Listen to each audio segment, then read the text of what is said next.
The African Continental Free Trade Area, one of the things that it's relying to withdraw lessons is that from the regional blocks, from the regional economic communities in Africa, like the Eastern African, the West African, the Southern African. So now, but lately, what we are seeing that more and more regional blocs in the continent are banning this intra-regional trade amongst themselves.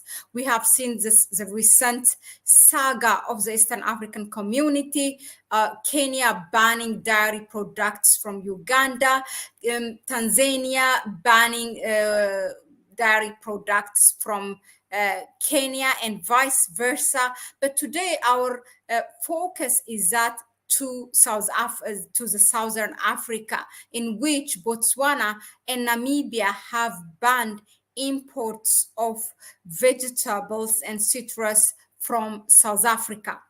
South Africa accounts for 75% of the total import to Botswana in various areas. I mean, Botswana imports from oil, food, and others, but those are the two biggest ones.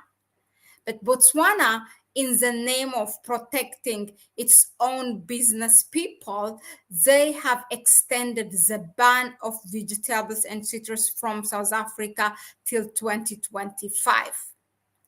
Following that, President Masisi of Botswana, has taken his statement to his X page, formerly known as Twitter, saying that the intention is to protect our own producers and for food self-sufficiency.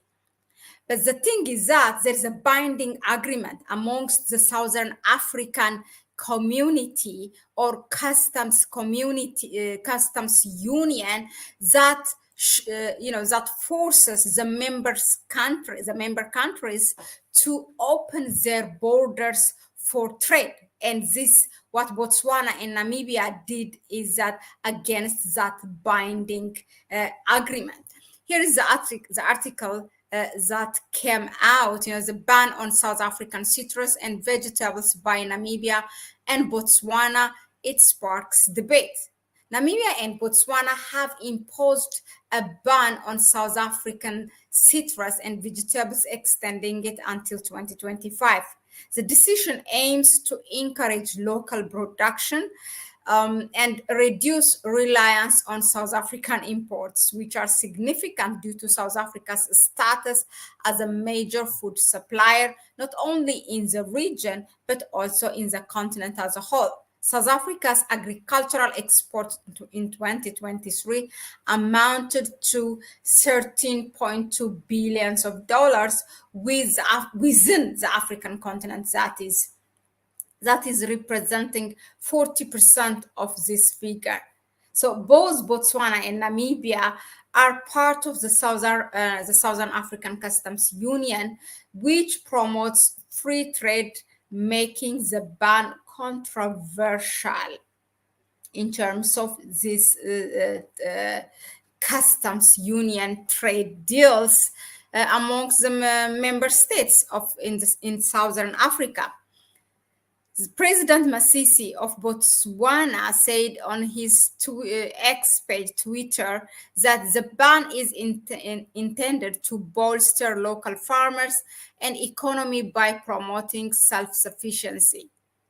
In support of this initiative, he continued, the president, Botswana introduced Impact Accelerator Subsidy Scheme, and Namibia has implemented similar programs for vegetable farming.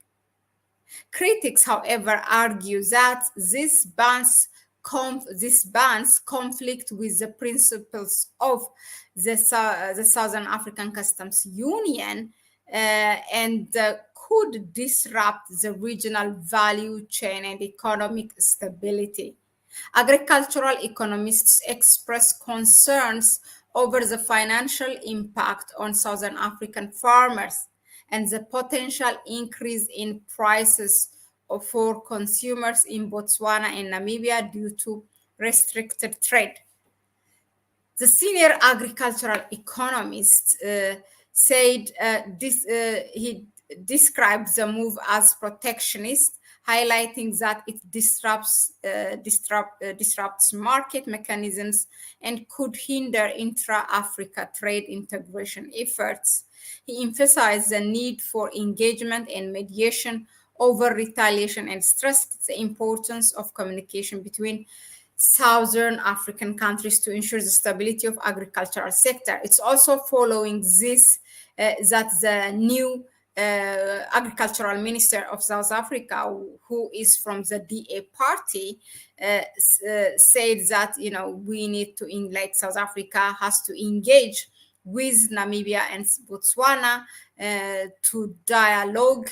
And they are more, the thing is that this is always what happens with the bigger countries, with economic powers, those, powerhouses in the region, whether it's in the south or in the north or in the east, west, it doesn't matter. But there is this character that you see, like they kind of imitate the non-African states who are the bigger ones, who have the big say. Like, for example, the European Union protects its own farmers and, allows subsidize the farmers in Europe and allows them to dump their unhealthy product into the market of Africa, forcing the continents by closing deals with heads of states of Africa that care less about their own people. And as a result, what happens is that the farmers in Africa or any producers, manufacturers are put out of business because these subsidized producers and farmers from Europe and elsewhere dumps their product in Africa, and our own producers cannot compete. And before they even pay and finish their loan, then they're out of the business. So I am not trying to take side now between South Africa and Namibia and Botswana. Obviously, I really don't know what is the quality and what is the preference for Namibians and for the Botswana. What are their preferences? Do they prefer the imported one? What is healthy? Those kinds of things. But the reason that President Masisi of Botswana stated on his Twitter page is right. Sometimes you have to protect your own producers, the local producers. That way you can also promote local local products. Those are the ones that pay tax to those countries at the end of the day. Unless there is this binding agreement by the Southern African Customs Union, which Botswana is a signatory, and Namibia as well. But is that amendable? Is there something that it's missing? Is this binding agreement only beneficiary to the Southern African farmers in South Africa, not to farmers in Botswana? Then something is wrong. So, but if there is a competitive one, and like the same quality and same kind of price, then perhaps maybe the borders have to be open, and people have to be free, the consumers, to choose and buy.